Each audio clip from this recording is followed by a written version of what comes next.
So the packer, the first half of the talk is going to be on the packer, and that's what I'm actually probably more than the first half. That's what I'm going to focus on because like that'll be more relevant to people. The second part of the presentation is the minimizer, which gets into a lot of math that, quite frankly, I'm not even going to try to accurately explain every single derivative, and I don't think that would be super useful. So Andrew actually has a nice talk that is available on YouTube that if you're really interested in the math and all the derivative functions that go behind the minimizer, I can point you to there, as well as Frank and Hambaum are also in-house excellent resources on the minimizer. But the packer is really one of the core pieces of code. It's really how full atom packing and design is done.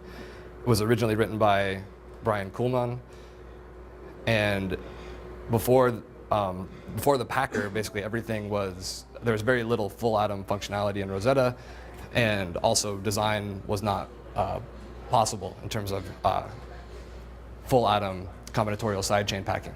All right, so just a quick overview. So Andrew has these wonderful slides prepared. I'm going to try to stick to them as closely as possible and try to get through those in the first about 30 minutes. And then I think what might be more useful is actually going through a typical design run, packing run, and kind of stepping through the actual code, seeing what's under the hood. And if my computer holds up, I have Xcode open, and we can kind of just trace through that if that's useful to people and give people a chance to ask questions. And then try to save about 15 minutes for questions at the end, but of course, ask questions anytime. Feel free to interrupt at any time. And so you've probably seen a few slides like these. This is basically just the library structure of Rosetta. The packer, as well as the minimizer, live in core.4. And the folders, the directory tree is core/pack and core/optimization. And just a very brief overview of what the packer does. And so in any given single packer run, you have a fixed backbone. And for each residue position that you're allowing to be packable or designable, you're combinatorially sampling all the different Rotamer conformations, sidechain conformations that you want to sample, and trying to pick the energetically optimal set of those Rotamers. So the packer takes a pose as input. You obviously need a score function, how you're going to evaluate all your one-body and two-body energies that the packer is then going to use to select the energetically optimal combination of Rotamers. And then you also need a packer task. And this is something that you're probably very familiar with. Anybody that's done Rosetta scripts, task operations basically define your packer task. That's basically saying what you're keeping fixed, what you're allowing to repack, and what you're allowing to be completely designable. And that's going to, so the task operations will get translated into a packer task, and that'll get translated into a Rotamer set object, which is essentially an object of all possible Rotamers representing your design space. And then that Rotamer set, you're going to calculate all one-body and two-body energies in that entire design space, and then that representative design space will go into the interaction graph, and that's where those energies will live, and that's what the packer is going to be accessing to actually make these Rotamer substitutions and do this simulated annealing Monte Carlo algorithm. And this is just, we're going to go over all these steps in details. This is just the broad stroke overview. And so once you have your pose, score function, and packer task, the steps of the packer, first of all, so detect neighbors, basically that simply means that you're going to figure out, because it would be very energetically inefficient to calculate all pairwise energies between all Rotamers, because some things we know are too far apart that, given how we calculate energies and how we do electrostatics, if they're too far apart, we just pretend they don't interact and don't calculate anything. And any of you that have parameterized a ligand or made a new amino acid, you've probably seen that there's a neighbor atom, NBR atom, and that's really defining this. So you're basically saying, and don't quote me on this, but I think the default cutoff is 12 angstroms. It's either 10 or 12.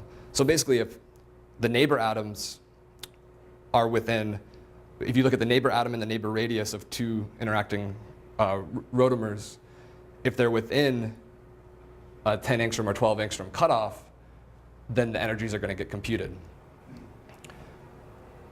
And then, as I mentioned before, all this gets stored in an interaction graph.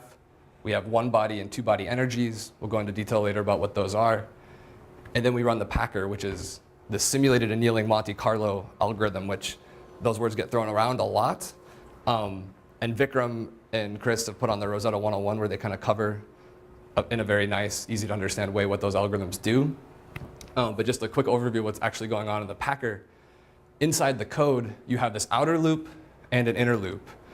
And in simulated annealing, we have this temperature that we're kind of changing in a typical simulated. A lot of you are probably familiar with simulated annealing in like a molecular dynamics sense where you heat up and cool down, trying to, in essence, heat up to a kind of a higher energy state, then cool it down and maybe get over a local minimum, try to find a lower energy state.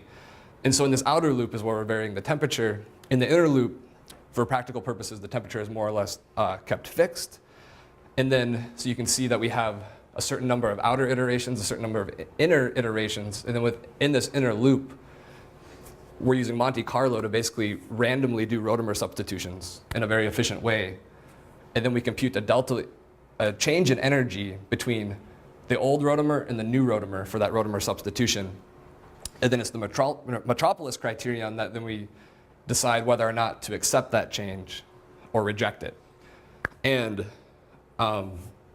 Andrew actually, in a later slide, I plugged in a reference to his multi-state design paper because he actually goes through a lot of the different flavors of the Packer and a lot of different versions of convergence criteria. If any of you are interested in the details, I'd highly recommend reading that paper, both for the Packer and as well as if you're interested in multi-state design.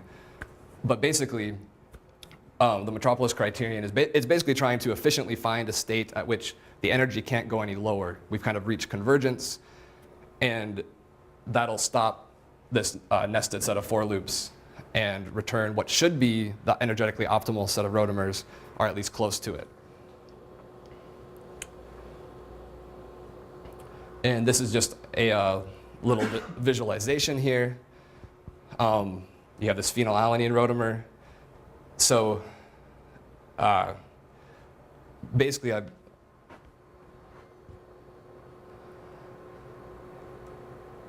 what Andrew is trying to illustrate here is that you essentially have, because the other thing I should mention is that if a residue is set for design, you kind of view you have a pool of Rotamers of all amino acid types you're considering. So here, this phenylalanine, given our task operations, our Packer task, it can also be an isoleucine. And so here, what would be going on in this inner loop is the old Rotamer would be a phenylalanine, and then we're trying to actually say, what if we swap it in with this isoleucine Rotamer? What's the delta E between those two energy states? Again, taking into account not only the one-body energies, which would have things like the Dunbrack term, but also the two-body energies between all these Rotamers around it. And something else to point out. So at any given time, we have this interaction graph where all possible Rotamers that we're considering of all these positions live. But at any given iteration of the Packer, we've picked a single Rotamer to be our current Rotamer. In both, so the Packer basically can access these all possible two-body energies between all possible Rotamers by accessing the interaction graph. But it also is evaluating, when it makes a substitution, what is the energy in the context of this current environment. Sorry. Yeah. That might be totally wrong, but is that when you two loops? Is that you set up, you store all the possibilities in the outer one, and then you actually, one step down, you make one change, and evaluate that. That's where all the evaluations in the inner loop. So you accept that, you go back to the outer loop, and you do that for whatever given temperature, and then you change the temperature, and then you do the full thing. Say that one more time. So you're saying, is that the difference between the inner and the outer loop? Yeah. What you said is more or less correct, but it's not the difference between the inner and the outer loop.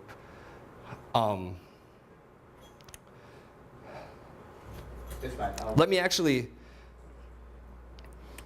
or is that, you have something to chime in? I don't understand the question. Yeah, let's come back to it at the end. Yeah.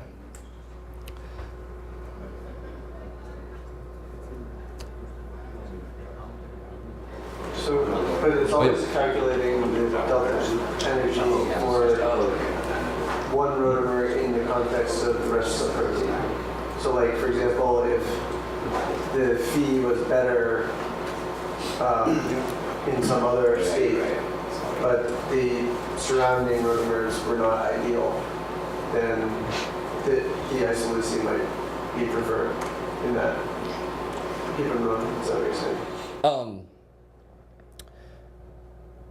Yes, you're asking basically if we swap this in and this makes more favorable contacts with these, or Right, but overall, if you were to have like a fully minimized and optimized like side chain packing, then maybe the isoleucine would not be the best. But in the given context of your starting point, the isoleucine was better. It would compute higher energy temperatures slightly.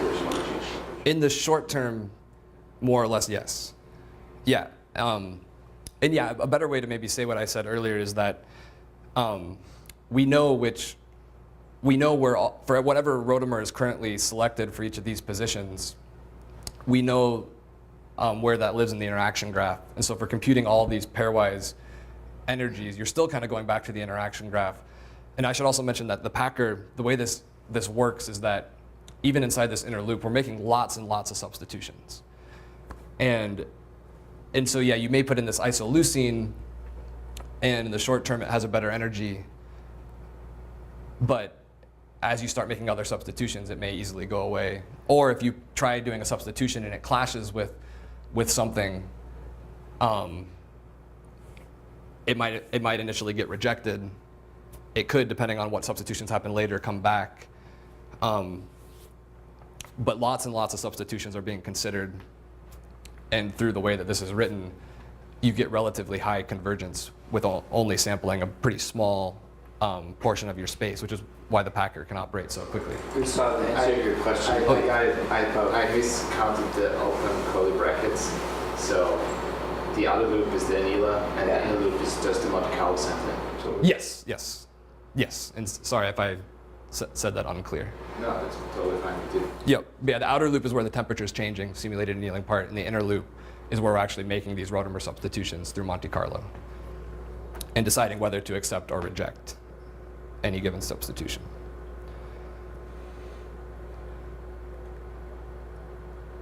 So going into a little bit more detail of this delta E. So when we actually make this rotamer substitution, we have this E1 table and we have this E2 table. And we have basically the sum of the E1 and E2 for the new rotamer, and we subtract the sum of the E1 and the E2 for the old rotamer. And basically the E1 consists of these energies. It's the one body energy for the one body energy of the new rotamer plus the two body energy between the new rotamer and all background. So this will make more sense when we start talking about the interaction graph in a couple minutes. But just so you can follow along. So does anybody have any questions, first of all, about one body versus two body versus background? So just so we're all on the same page. So one body would be things that only affect that single rotamer, like the Dunbrack term, for example, any intra-rotamer energies, things that don't depend on any other rotamers around it. The background, what that means is that imagine that you have, like most of you have used res files, imagine that you set a portion of your residues to nat row, so you're basically saying don't move them. Those residues that you're keeping fixed, because they're not packable or designable, they're never going to make it into the interaction graph. However, what happens is that because you're not moving them, you only need to calculate the pairwise energies between a design residue or packable residue. With the fixed residue, you only need to calculate those pairwise things once and cache it. And so that's what the background energy is. For all designable or packable residues that are interacting with fixed residues, those pairwise energies get computed once and cached in the background energy.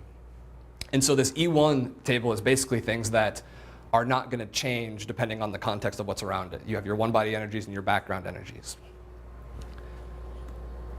And then the E2 is the two body energies. So these are going to be all pairwise energies between all pairwise interacting rotamers.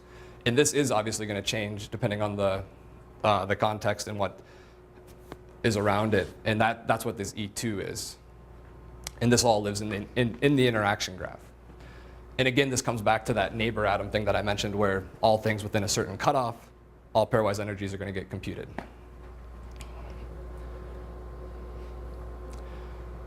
And so all these things get computed ahead of time for the most part.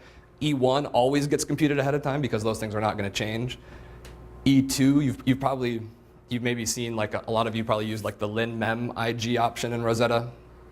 So that's a beautiful thing that Andrew wrote that basically makes it such that you don't have to pre-compute all E2s. You can kind of do it on the fly. You can also do it in the linear memory portion actually refers to how the interaction graph, the sparse matrices are accessed. I can go into more detail about that later, but basically it's very smart about the order it does the iterations because things are stored in memory usually in a linear way. So if you access things in a way that are consistent with how they're actually stored in memory, you can get really big speed ups. And then if you've heard of like the on-the-fly interaction graphs and these other interaction graph names you've maybe come across, a lot of them are referring to really smart ways that Andrew has coded it up to essentially save a lot of time and memory by not pre-computing all two-body energies in E2.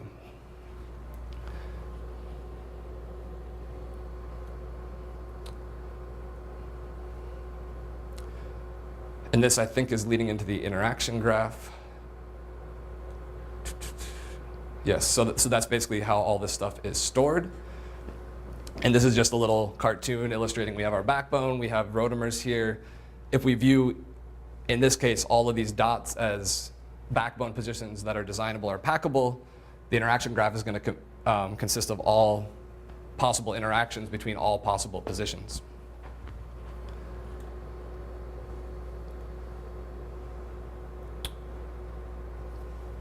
And I give a brief overview of the difference between one-body, two-body energies, and background energies. But just to give an idea, and actually I'm just going to go ahead and jump ahead to just jump ahead a couple slides, if that's all right. I'll come back to this, but this is one of my slides, and this is how I like to envision the interaction graph. And I'll just talk through this first before we jump back to those others. So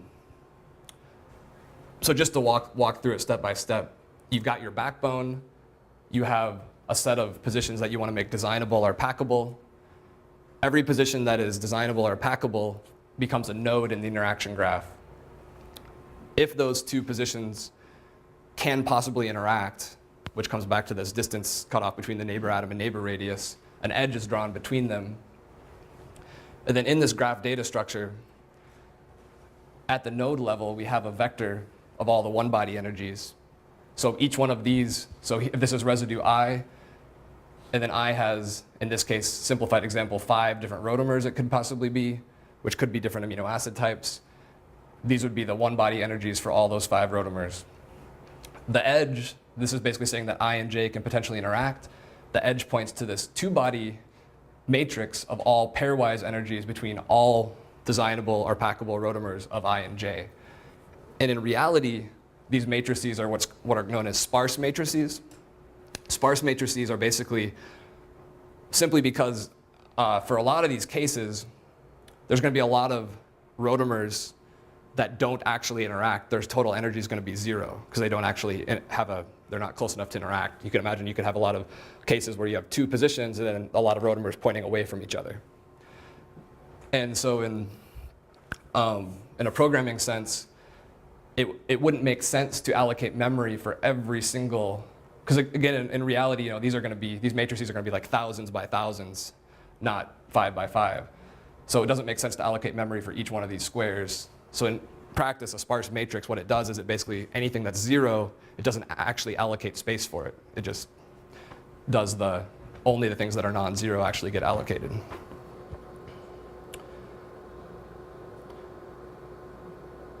And again, the background energies also are going to be stored at the node level, where energies are pre-computed between all possible rotamers and anything that's fixed.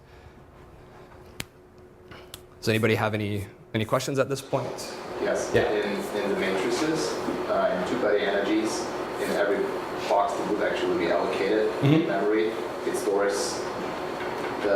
total energy for whatever score function you're using? Or- Correct. Yes. So it uses all the scoring terms that are activated. Yes. Yeah, and thank you. That's a really good point. So like so as this interaction graph is getting populated, you iterate through all the different score terms, but then they get summed together. And what's going to actually go in these boxes is the total Rosetta energy for the score function you're using. So once, and again, that's just done for efficiency. And in practice, it works really well, because usually when we're doing packing, we want to be considering the entire score function. But there is no way to deconvolute and say, I want to get just the clashing energy or just the hydrogen bond energy from the interaction graph. Yeah. So for Rotamer's I, for example, is that Rotamer's for the particular residue that's in place at the time, or all of them? All of them. Rotamer's, all amino acids? All of them, yep. Yes, so this would be, given the task operations that you've chosen, everything that's being considered, everything is here. And this is actually, in the code, the interaction graph is a separate class from the packer. It's its own entity. But then the packer is accessing this, and when it's doing the delta E calculations, it's getting those energies from here, because it knows where everything is, and it knows the Rotamer IDs, the indexes of all the things it currently has selected, and it can every time it makes a substitution, then it can very easily look up, I need to get this pairwise interaction energy and these one-body energies, and just grab them and do the calculation.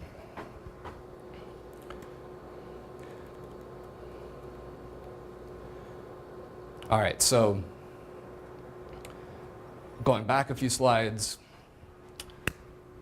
this is just a little bit more detail about the one-body and the two-body energies.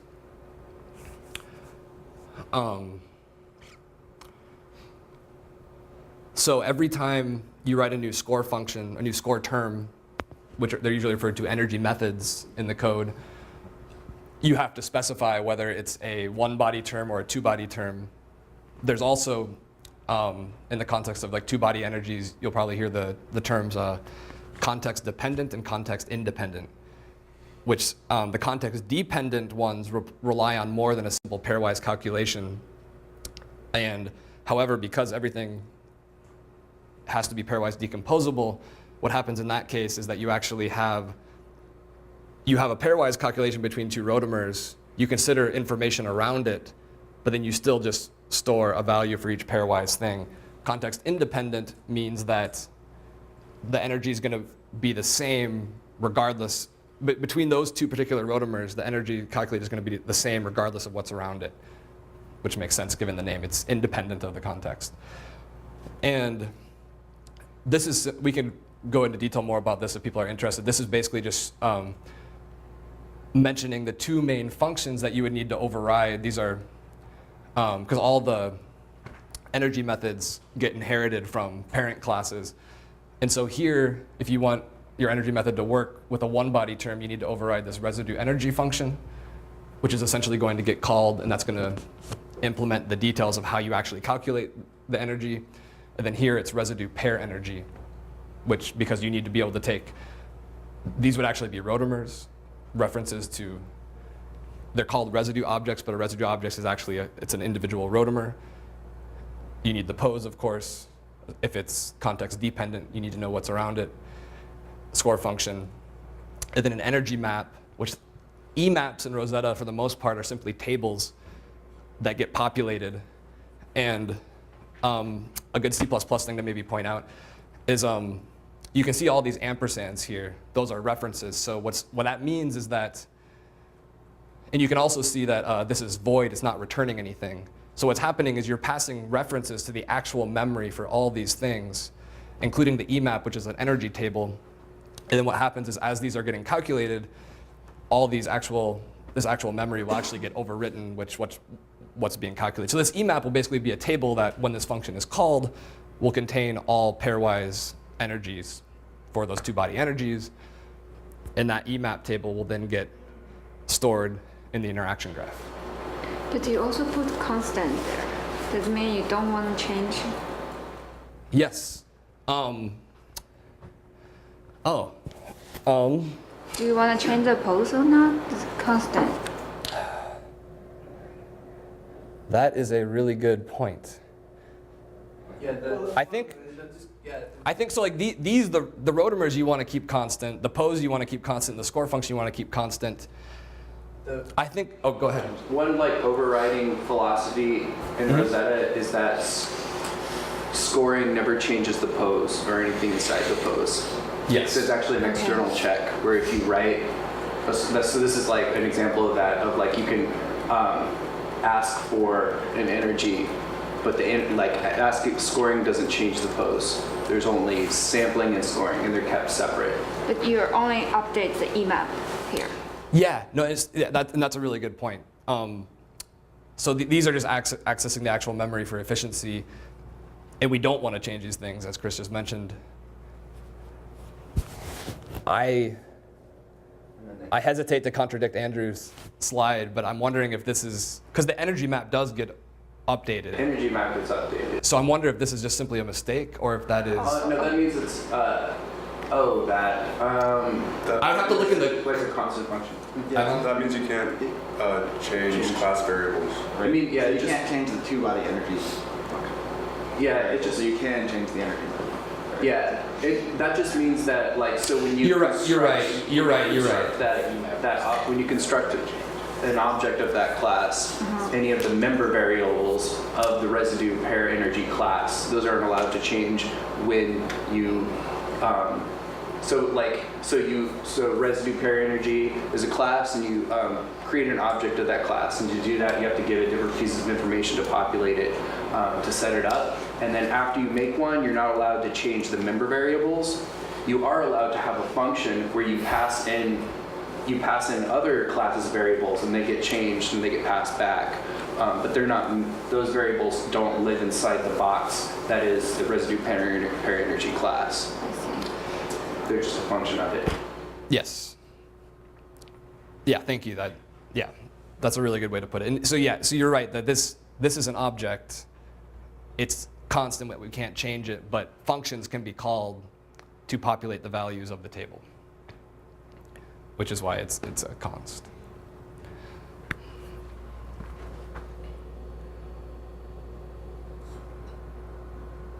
All right, so two-body energy methods.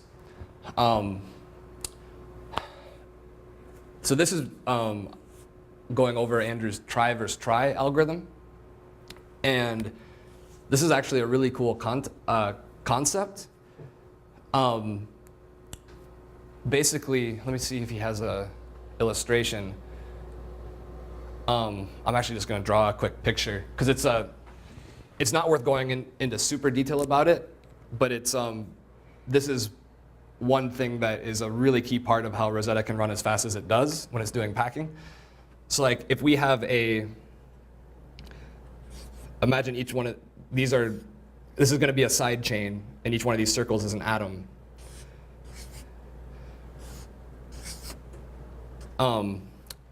Basically imagine that all rotamers that we're considering for any given side chain, any given residue position, they're all going to have the same C alpha, right? A lot of the rotamers are also going to have the same C beta. And then it's going to be, because our backbone is fixed.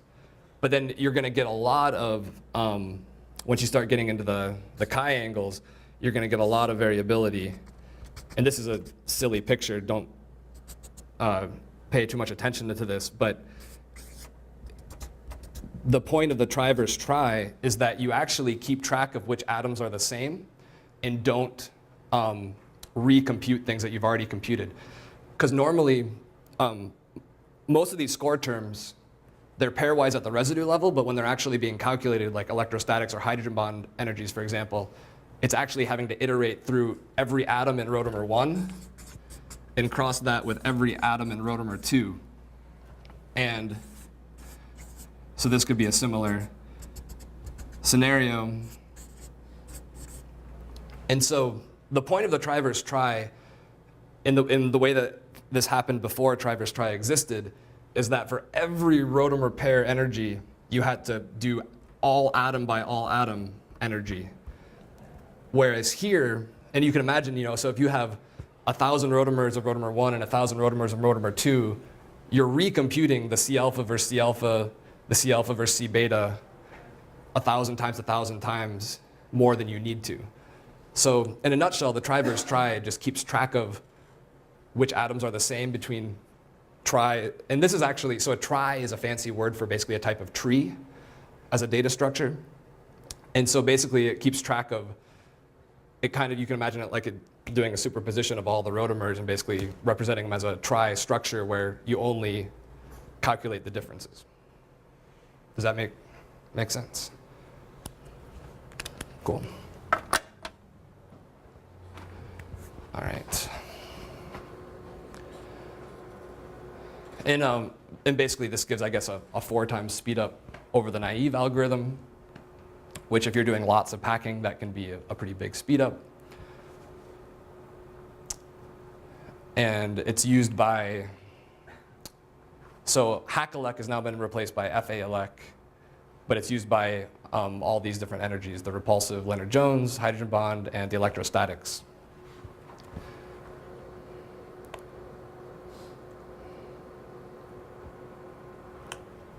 And this is just giving an example of the different flavors of interaction graphs. So scheme 1 is kind of the default, the pre-computed naive interaction graph where we pre-compute everything ahead of time. And this is just a simple case where you have 500 rotamers per node. So basically 20,000 rotamers total, over 400 positions, 300 edges of possible positions that could interact. And if you do it the naive way, then your interaction graph, you have this basically 500 by 500. You can think of it conceptually as a table, but it would actually be this interaction graph, and you get 283 megabytes. Scheme 2, which is this on-the-fly approach, which basically, as you're making all these rotamer substitutions in the packer, because you'll kind of get a trajectory and a convergence, there's a lot of pairwise energies you won't ever have to sample. So what the on-the-fly approach is you basically start with a subset of pre-computed energies, and then if you get to a substitution where you don't have the energy computed already, you compute it on the fly. And so by doing that, you have to store a lot less in memory, and you also, there's a good chunk of your design space, your interaction graph, where you never actually need to calculate the pairwise energies, and that saves a lot of computational speed as well. So as a comparison, you can see in this dummy example, it's 11 megabytes versus 283 megabytes, and you're also going to get a substantial increase in speed. And so pretty much everybody probably uses this linmemig flag. If you don't, for cases where you can use it, I'd highly recommend it because it performs just as well in terms of you should get the same result within the stochasticity of the packer, but you save a lot less memory and you save a lot of time. And this difference will actually become exponential the bigger your design space is, the bigger your pose is.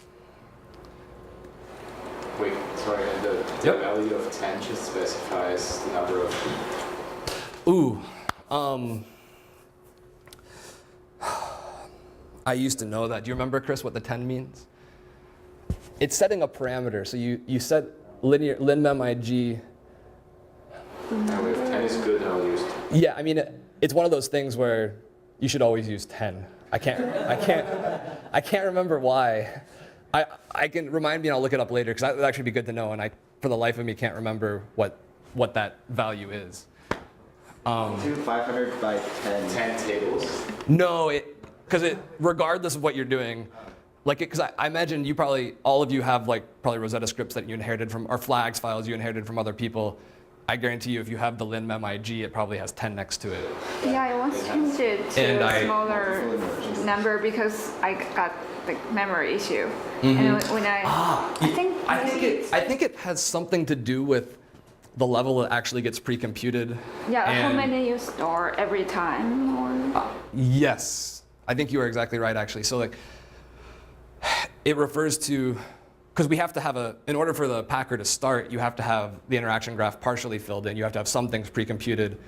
And then if you get to a stage where you're substituting something that is not there, so you have to calculate it on the fly, it doesn't make sense to calculate a single pairwise energy. So I think it's the chunk that's being done each time. The parameter specifies the number of recent rotamers to store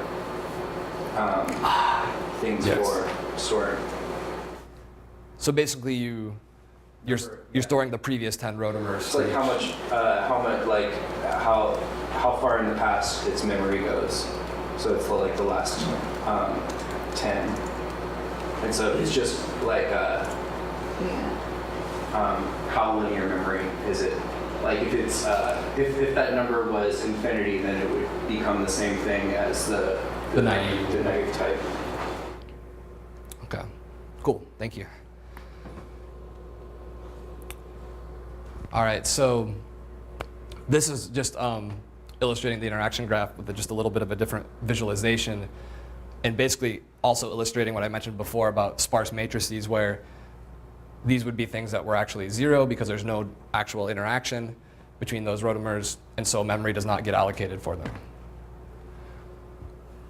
And also, if you ever delve into the interaction graph code, these sparse tables are actually broken up by blocks of amino acid types, and you actually have indices, because again, these are all the rotamers for all possible amino acids that we're considering, but Rosetta needs to know downstream whether it's an isoleucine, whether it's a phenylalanine. So these blocks here, these sparse matrices basically get partitioned by amino acid type. And so you can very quickly look up, you know, I'm at index 132, is that, what amino acid type is that?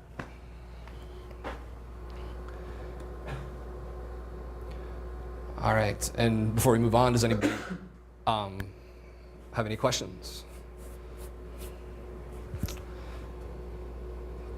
All right, so the next is a Rotamer Set object, which, again, going back to task operations, which get translated into a packer task, basically saying at each residue position what's packable and designable, which amino acids are allowed for design. That gets translated into this Rotamer Set object, which actually, so the Rotamer Set object will contain, so actually in the code you'll have a Rotamer Sets object. The Rotamer Sets object will contain Rotamer Set singular objects. You'll have a Rotamer Set for each residue position. So Rotamer Sets is the collection of Rotamer sets of all residue positions. Then at each residue position that's designable or packable, you get this Rotamer set, which actually contains the coordinates as well as all the other relevant information about what's designable and packable at that residue position.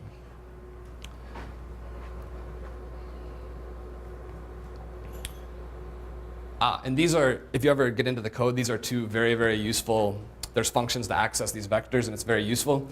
So molten residue, simply means it's packable or designable. It can change.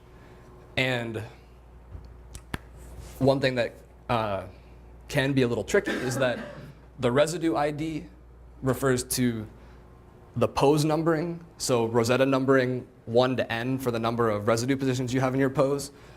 The molten residue refers 1 to n, or a different n, but 1 to n for only the designable packable positions. So these basically are vectors that you can convert between the two, which is essential if you're accessing anything to do with the packer or the interaction graph. You need to be able to rapidly convert between those two things. Because the reason for that is because the interaction graph knows nothing about the residue ID. The interaction graph is completely ordered by the molten res ID. And so this is basically a way from going back from interaction graph packer space to pose space, if you will, to make sure you actually, if you've done a Rotamer substitution, you actually want to put it on the pose, that you get the residue ID correct. And these are also just useful variables for keeping track of all these. So basically the number of molten residues for a particular residue position. And these are also kind of your bounds, your minimums and maximums that will get fed to the interaction graph so it knows how big to make all the sparse matrices, et cetera.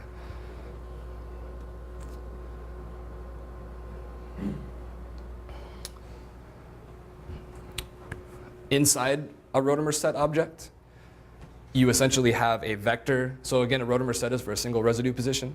You have a vector of residue objects, one for each Rotamer you're considering as packable or designable.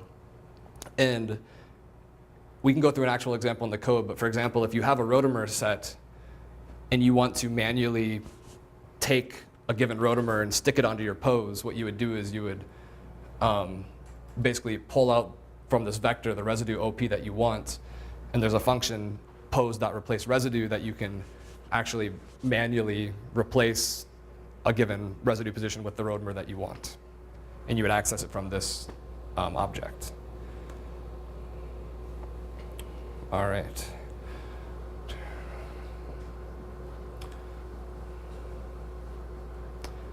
And again, I think it would be more useful to go through this in the context of the actual code. These are just really good, and you have the slides. These are good variables to be aware of if you're actually going to delve into the Rotamer set object or any of this level of code for basically getting the relevant things that you need. All right. And this fill Rotamer vector, that's basically going to fill that vector of residue OPs we were just looking at. This is the function that does that. You can see that it takes a packer task. It also takes a packer neighbor graph. The packer neighbor graph is basically representing what is within our 10 or 12 angstrom cutoff of what's possibly interacting. And also a lot of you probably use obviously the EX1, EX2 objects or task operations. These are extra chis. Basically, this is going to take all that information, task operations, flags, and generate all the relevant Rotamers that you want to be considering in your Rotamer set object.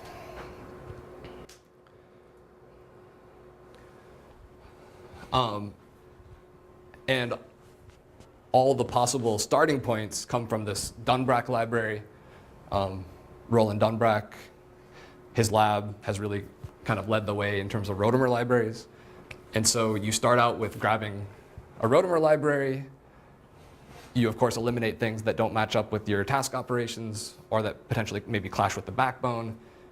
And then on top of this base Rotamer library, you sample additional chis depending on whatever your flags are. And these are the relevant functions in terms of getting the Dunbrack library. This goes back to what I was mentioning before about neighbor detection and the neighbor atom. For all canonical amino acids, things that are part of polypeptides and not ligands, the neighbor atom is almost always C beta. So we're essentially looking at C beta distance and seeing if the radii of two neighbor atoms and neighbor radiuses overlap, and determining if they're within our max cutoff of 10 or 12 angstroms. All right, so here, these are the different flavors of the packer, and most of them correspond to or can correspond to different flavors of the interaction graph. This is the one that is the default and is almost always used. If you call like a pack Rotamers mover or a SimPack Rotamers mover, this is what you're doing. Rotamer trials does the same thing a little differently. When it's doing Rotamer substitutions, it starts with one position and does one residue at a time, taking the best Rotamer for that position. And Chris would be more qualified to talk because the greedy opt essentially does something very similar to this, correct? Yeah. Yep. A lot of you have probably used greedy opt. RT min optimizes one residue at a time, so it's very similar to Rotamer trials, but it does a minimization step before it actually decides whether to accept or reject. And min pack is it's more similar to the standard pack Rotamers in that it's optimizing all Rotamers simultaneously. However, it also does a minimization step before each step. And these are all things that can be accessed with different movers and Rosetta scripts. But yeah, Kathy. Any idea which of these is better or worse, or are they all sort of equally different? Min pack is the best if you have enough time to wait. Yeah, I also think if you're just doing packing, I agree min pack is the best. Do you know, has there been benchmarks done on that? I'm sure there have been. I mean, yeah, like, I also could imagine there's cases in design where MinPack could shoot you in the foot a little bit because, well, actually, those are probably few and far between. But you can imagine a case where you might have a slight clash that gets minimized away to a very rare rotamer type, or rotamer like high angle or something like that. Yeah, MinPack will get you lower energies. It takes longer. Yvonne? So when you do the minimization, are you minimizing only the rotamer that's been modified or all of the other ones too? In this case, it would be only the one that's been substituted in because you're doing one at a time. In this one, it would be simultaneous. So, yeah, just read directions, please. No, I'm just kidding. I was just kidding. I actually don't know. I actually don't know 100% for sure about this one because I think it would be doing. What I'm not. That would invalidate the energy table though. Wouldn't it? I mean. Well, so what you would be doing is, that's a really good question. So the interaction graph is not going to change, but what is going to change is that for each rotamer that you selected at any given time, at any given loop of the packer, you're going to minimize just those rotamers in the context of each other. And that'll be a new calculation, that'll give you a new energy, and that'll go into your acceptance criteria. Because the interaction graph is calculated in a rotamer agnostic way. So all you need to know is the C alpha and C beta positions of all the amino acids to know whether or not they're connected in the interaction graph, whether or not we're going to care about their possible interaction energy. And so that means that during rotamer minimization, it's impossible for something to be in the distance that puts it in the interaction graph and minimize out, or to be outside and minimize in.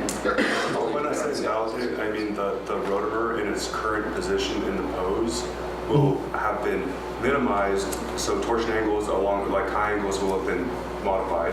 They will no longer exactly be the rotamers that were used to calculate the interaction table, right? They will not precisely be those anymore. So then anything that has been changed, no longer valid, right? Or not exactly correct anymore. Yeah.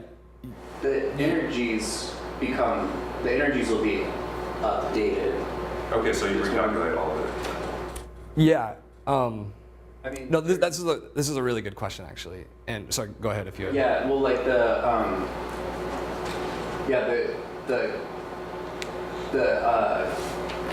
the way it's represented is as a rotamer plus an offset always, and so you'll still.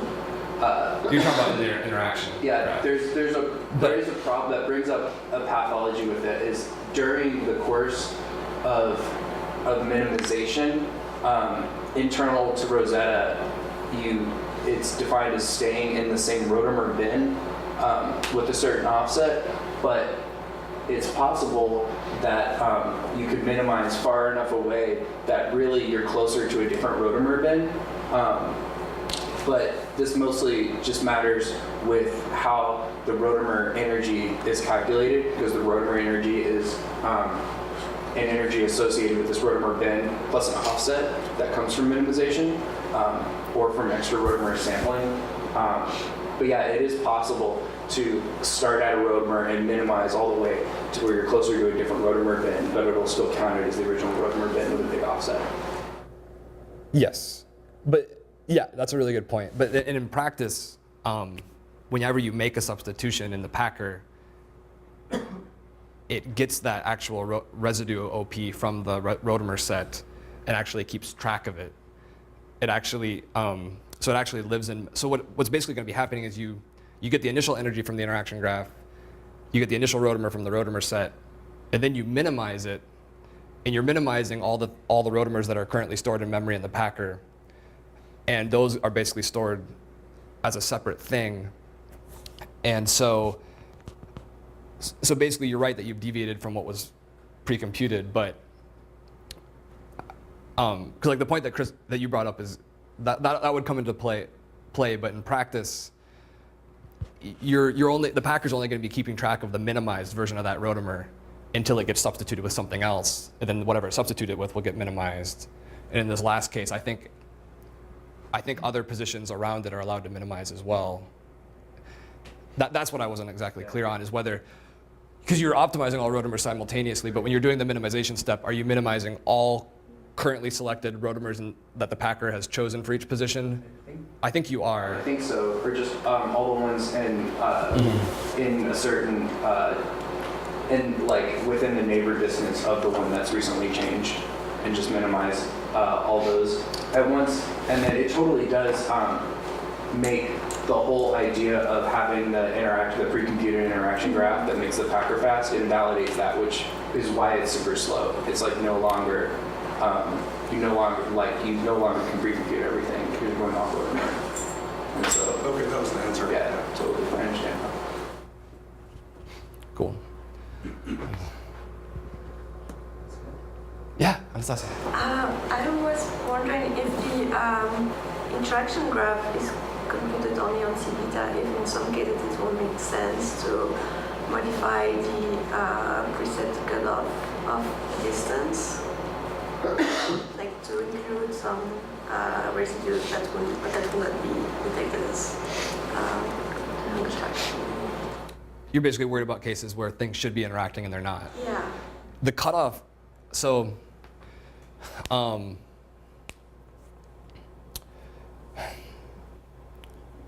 basically the cutoffs are big enough such that you really err on the side of still over computing. And the only energy term that really is going to, long range electrostatics is really the only one that you might miss some things, but in the context of how accurate Rosetta's long range electrostatics are, those effects are going to be pretty negligible. And there are some things where for the Packer neighbor graph you use either a straight 10 angstrom or 12 angstrom cutoff. But there's also, like, if any of you have ever looked at the params files for amino acids or ligands, there's, in addition to the neighbor atom, there's also a neighbor radius. And there's also cases where that is used where you're coming from the C beta of two rotamers, and then each rotamer, like for example, arginine is going to have a much bigger radius than allene or valine, but you're looking at the overlap between those two radiuses and seeing if they intersect, and if they do, they interact. But sorry, short answer to your question is that usually the cutoffs in the radii are such that you're still over computing things that you probably don't need to. It's pretty all encompassing.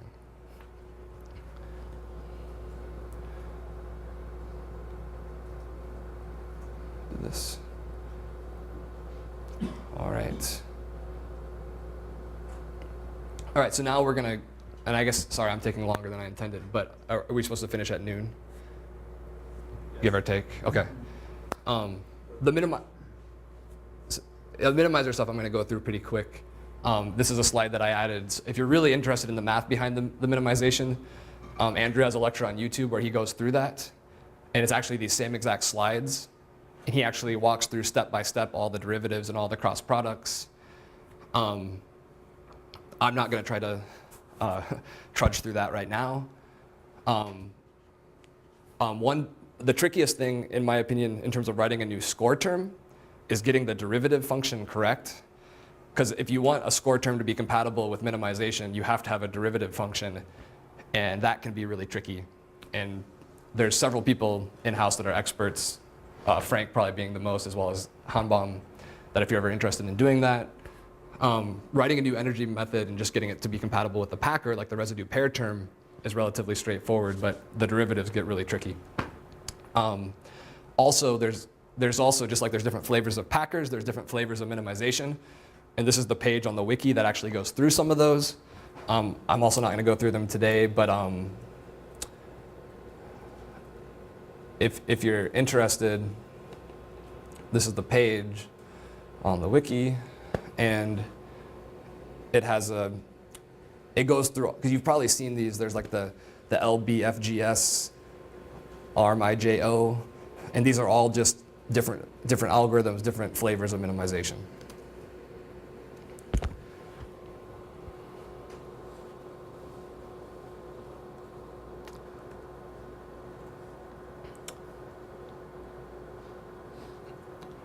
these are the relevant classes inside Rosetta that are involved in minimization.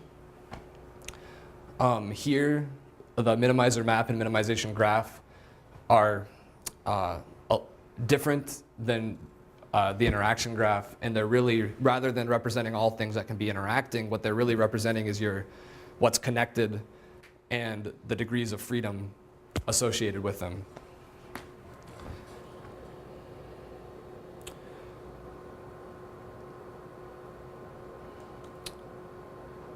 And this is the illustration that Andrew goes through. I think he spends about 15, 20 minutes on his slides going through this example with all the math. I'm going to skip ahead. So these would in theory be, this is just a hypothetical example where these would be coordinates.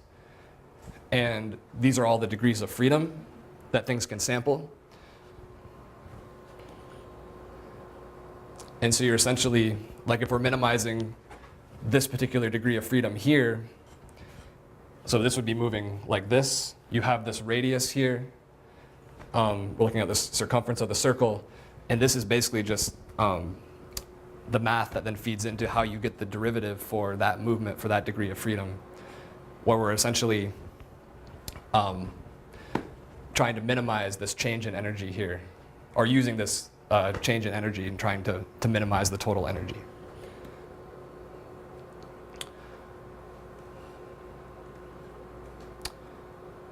And this is just walking through all of the math.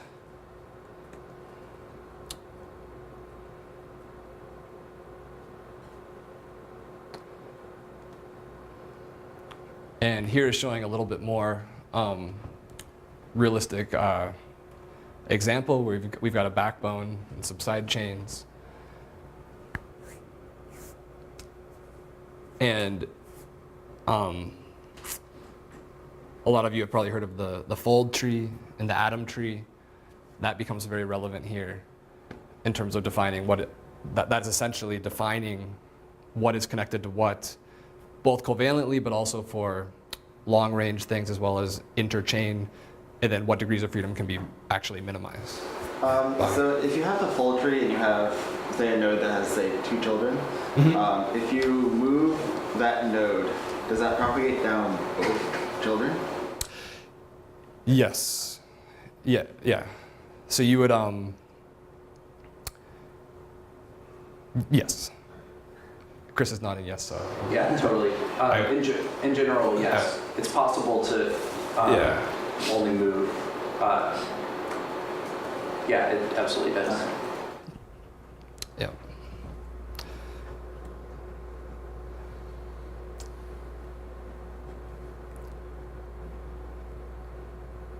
And so these F1 and F2 basically refers to the 2 derivatives that we're calculating. This is just that same kind of overview of the players involved in minimization and a little bit of a note as to what each one is doing.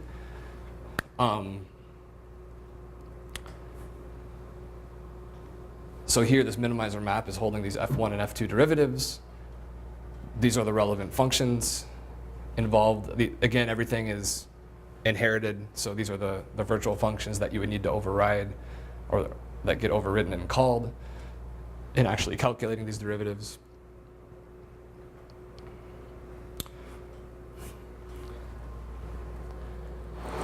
So, quick question. In case you have a bond and you want to minimize, you can minimize for the length, you can minimize for the angle, right? If you have a jump, is there some particular default direction through which minimization occurs? Or you have to somehow tell it that you minimize across this jump in some particular way? Yeah, that's a good question. You're referring to like a jump across 2 chains, for example. Yeah, and so there's all kinds of different options, and all the minimizer things that you can invoke usually have options where you can say whether you want to minimize rigid body degrees of freedom, which in that case it would take a jump across 2 chains and get the rigid body movements and include that in the minimization. Most minimizers have an option whether you're minimizing backbone or not. If you're not doing rigid body minimization across 2 chains, the default, I believe, is that the backbones with respect to each other will stay fixed. And then you'll just be minimizing the chi's of the side chain as well as maybe the torsion angles of the backbone. Another thing to mention is the default minimization in Rosetta is torsion space minimization, where you're simply taking all of your coordinates and minimizing in torsion space. Cartesian minimization actually looks at all the coordinates, and you can actually minimize bond length as well. And so Cartesian minimization is a lot more, not robust is maybe the wrong word, but you'll sample a lot more degrees of freedom, and you can actually, it's more involved in knowing when to use Cartesian minimization and when not is a kind of a lengthy discussion and probably different opinions on that. But usually you do not want to be doing Cartesian minimization in the middle of different design steps, because the moment you go back to the packer, you're going to be back to standard rotamers, et cetera, et cetera. So usually Cartesian minimization is done at the end, or if you're doing like a modeling problem where you're not doing design. For jumps, instead of like bond angle length torsion, it's they're represented differently. They're represented like we were shown before with the rotation matrix and the translation vector. They're stored as that. During minimization, like minimization is pretty much always or at least the functions that are calculating minimization for jumps, since they're not like bond angle like torsion type ones, they're mostly ones that are calculated in XYZ, like Coulomb's law or something. And so the minimization is proceeding across that, and then because you're representing stuff in this rotation translation matrix, then you can very quickly like go from if you're moving this much in XYZ space and then also this much in twist and store it that way. And so it just goes downhill in energy however it wants, depending on the move map. Yeah, and that's the move map is basically defining. It's going to define which. It's basically going to define your jumps, correct, and what can move relative to what. Yeah, and so what if you things say, are. If you say that like jumps are not allowed to move, but everything else is allowed to move, then the relative, the relative rotation translation between the two coordinate frames that define the jump base and connecting ones, those stay fixed. So in practice, if you wouldn't put any limitation on the jump minimization will actually be very similar to a Cartesian minimization, if we do the standard minimization in torsion space.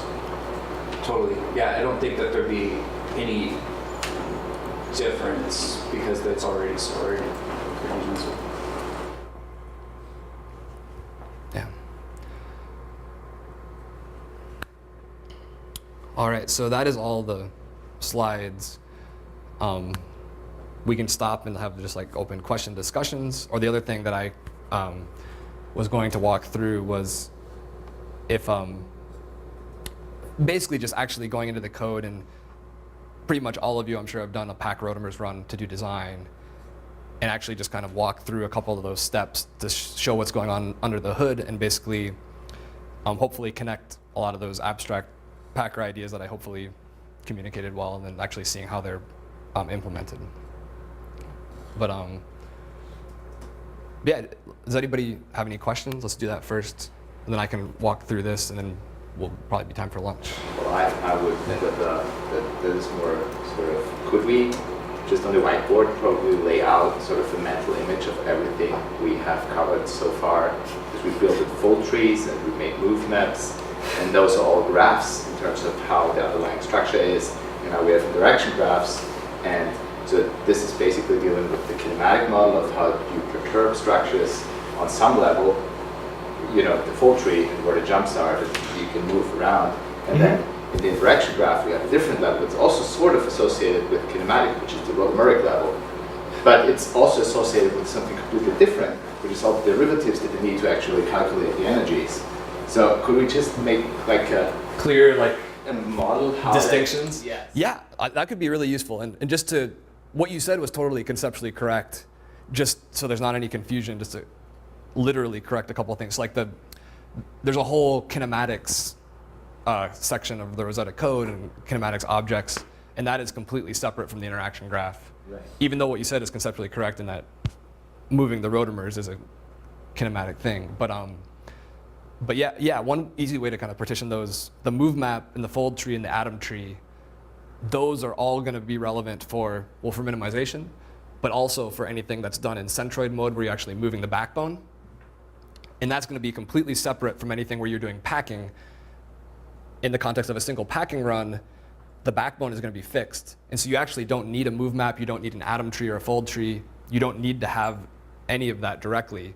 You simply need your fixed residue positions, and then that's where the interaction graph comes in to actually do the combinatorial sidechain packing. And that's what, and the packer then of course does this simulated annealing, Monte Carlo, and the inner loop rotamer substitutions from the interaction graph and the Rotamer set. So I think that would be a cool idea. If other people are interested, we could try to actually kind of hash that out on the whiteboard. Yeah, I think that would be cool.